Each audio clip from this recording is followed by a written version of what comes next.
लेकिन नीतीश कुमार जी को मैं बधाई देता हूं, मुबारकबाद देता हूं और मैं पूरा समर्थन देता हूं कि शराब का कानून और सख्त से सख्त होना चाहिए। पिछड़ों को शराब पिला पिला कर जो लोग शिक्षा से वंचित रख रहे हैं, ऐसे लोगों की कामना पूरी नहीं हो। शराब घर घर पिलाई जा रही थी, उसमें भी जहरीली शराब से लोग मर रहे थे। शराब पी रहे थे तो शराब की उसे कितने क्राइम हो रहे थे। देखिए, बिहार में शराबबंदी कानून को लेकर के नीतीश सरकार लगातार फजीहत झेल रही है। एक तरफ बीजेपी और जनता दल यूनाइटेड एक दूसरे के आमने सामने खड़ी हो गई है। अब देखिए, शराबबंदी कानून में संशोधन की बात हो रही है। नीतीश कुमार क्या इसमें बदलाव करने जा रहे हैं, ये देखने वाली बात होगी। लेकिन इस वक्त देखिए, मेरे साथ अख्तरुल इमाम विधायक जुड़ रहे हैं। क्या लगता है सर, शराबबंदी कानून में संशोधन की बात हो रही है एक बार फिर से? देखिए, शराबबंदी के ताल्लुक से मुझे बापू की बात याद आती है कि स्वतंत्र भारत में शराब की पॉलिसी के ताल्लुक से बापू जी से जब राय ली गई थी तो बापूजी ने कहा कि शराब बंदी होनी चाहिए।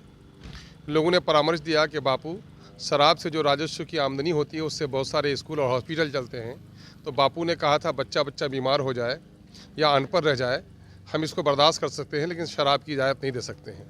शराबबंदी के कानून के ताल्लुक से बिहार में बहुत सारे लोग आलोचना कर रहे हैं। मैं भी सरकार का आलोचक रहा हूँ, सरकार के बहुत सारे कार्यकलाप से मतभेद रखता हूँ, लेकिन नीतीश कुमार जी को मैं बधाई देता हूं, मुबारकबाद देता हूं और मैं पूरा समर्थन देता हूं कि शराब का कानून और सख्त से सख्त होना चाहिए। और मैं साक्ष्य हूं इस बात का कि शराबबंदी के बाद दलितों के, गरीबों के परिवार में हालत सुधरी है, बेटे बेटों की इज्जत बढ़ी है, सड़कों पर चलना आसान हुआ है।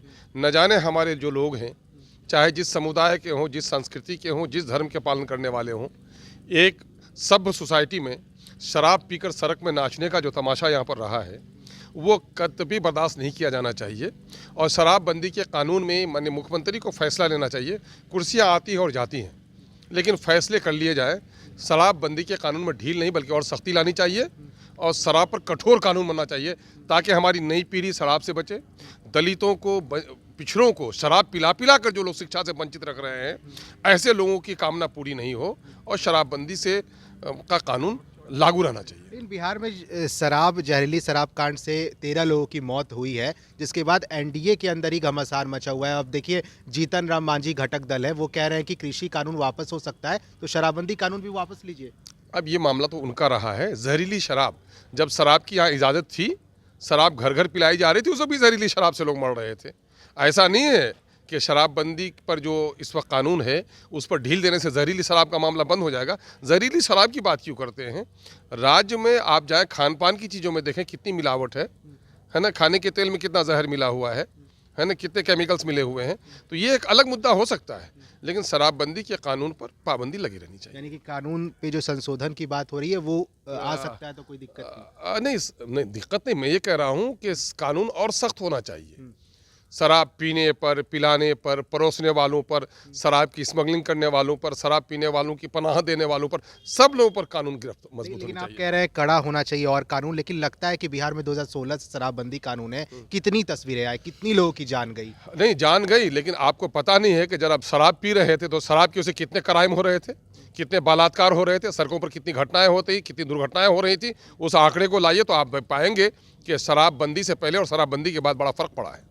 चलिए, देखिए, AIMIM के विधायक अख्तरुल इमाम हमारे साथ जुड़े थे। और देखिए, शराबबंदी कानून को लेकर के मुख्यमंत्री नीतीश कुमार जो है कुछ संशोधन करने वाले हैं, कुछ बदलने वाला है कानून। इसी को लेकर के आज सुबह से जो है चर्चा हो रही है। लेकिन देखिए, विधायक अख्तरुल इमाम ने साफ कर दिया है कि और सख्त कानून होगा तभी बिहार में जो है क्राइम का रेट, जो ग्राफ है, वो कमेगा। फर्स्ट बिहार के साथ बने रहे।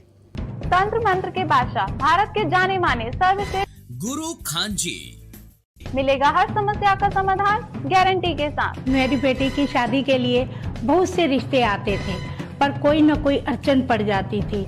इसी वजह से मेरा पूरा परिवार बहुत परेशान था। बाबा जी की दुआओं से आज मेरी बेटी एक बड़े घर की बहू बनी।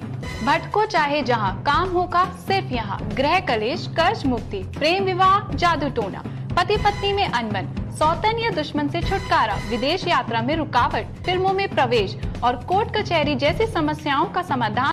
सभी समस्याओं का समाधान गुरु खान जी। अभी कॉल करें 9821707996।